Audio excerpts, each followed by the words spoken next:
the 7th Symposium on Vacuum-Based Science and Technology is organized in Koszalin already, and in Kołobrzeg, exactly saying, already third time.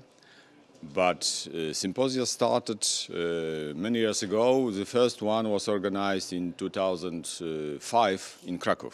This is very important event because I always search for something new, something important, something what can be also applied in our laboratories in Lodz Technical University. The Institute of Technology Education, formerly Institute of Mechatronics and Technology and Vacuum Technique, is organizer of this cycling scientific, I could say Polish, German, but also international meeting on vacuum techniques and vacuum technology. Last year we have opened a manufacture of engineers of the 21st century. So we search for news, for new technologies, and this is a good opportunity because we know that this is very well organized. We gathered this year more than 70 participants from several European countries, like Germany, France, Sweden, Poland, of course. They represent teams which are involved in plasma technologies and vacuum technologies. So they are involved in studies of hard coatings, solar cells, several functional coatings also.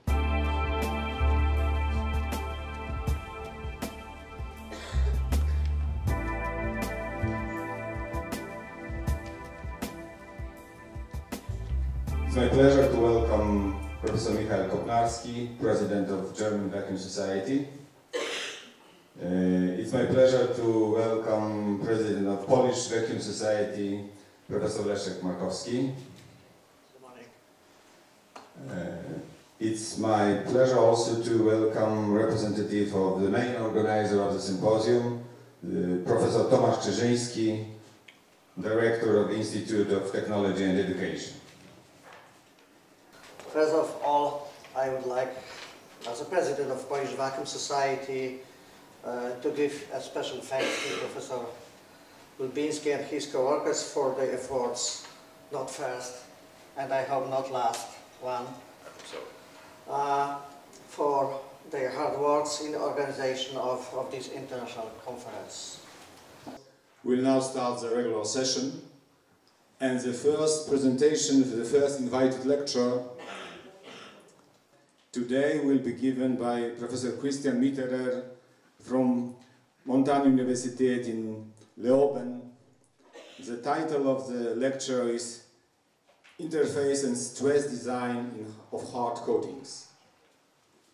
And we can spend a lot of time thinking about how we can arrange one layer on each other. We can, on the other hand, also use a more comprehensive, more sophisticated approach, combining both the experimental and theoretical techniques. This is something which we have done in the past, where we synthesized titanium oxides, butter titanium oxide films on an aluminum oxide substrate. This is a bright field image in the transmission electron microscope. This is this was the dark field image, this is a bright field image. You can see a columnar structure over there, that means the film is not single crystalline. But if we go to higher resolutions, we can clearly see that the interface is more or less atomically sharp. We can see that the film is nicely crystalline. And if we do selected area electron diffraction, we can see that there is some kind of epitaxial relation.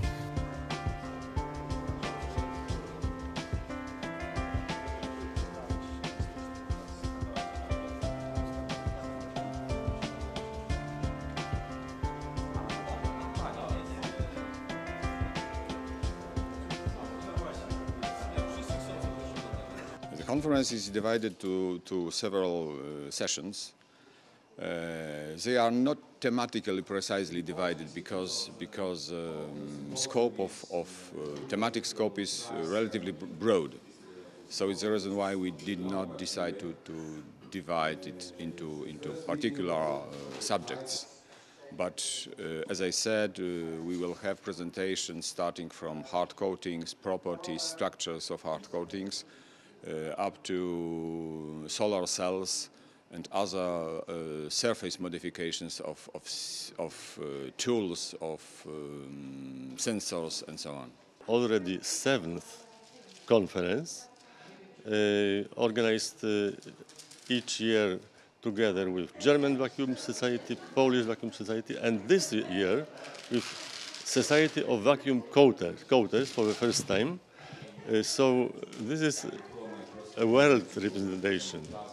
And I know many people from this audience or scientists, which are very strong in their specialties. So I am sure that I find a lot of interesting things. I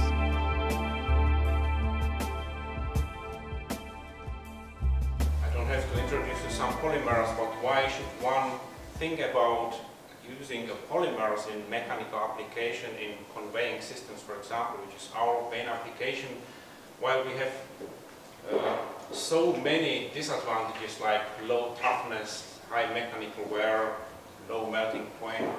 Yeah, because polymers are cheap, they are easy to produce, these mechanical parts can be easily molded, cut or whatever.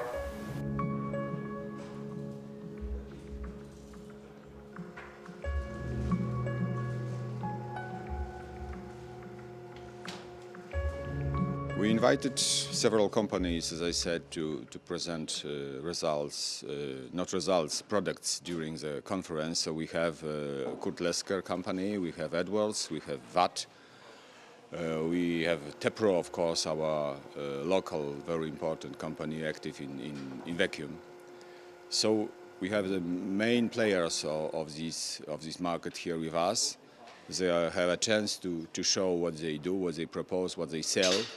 They have a chance to meet people who are involved in this business. So I think it's also for them it's an interesting meeting. Vacuum is necessary in all fields of industry. For example, also for matching industry, for example, tool industry. Many hardest coatings are produced with use of vacuum technology. For example, we know that diamond was for thousands of years the most hard material. Now there exist much more harder materials produced by vacuum technologies. So this is something which is all time developing, and we hope for new developments as well.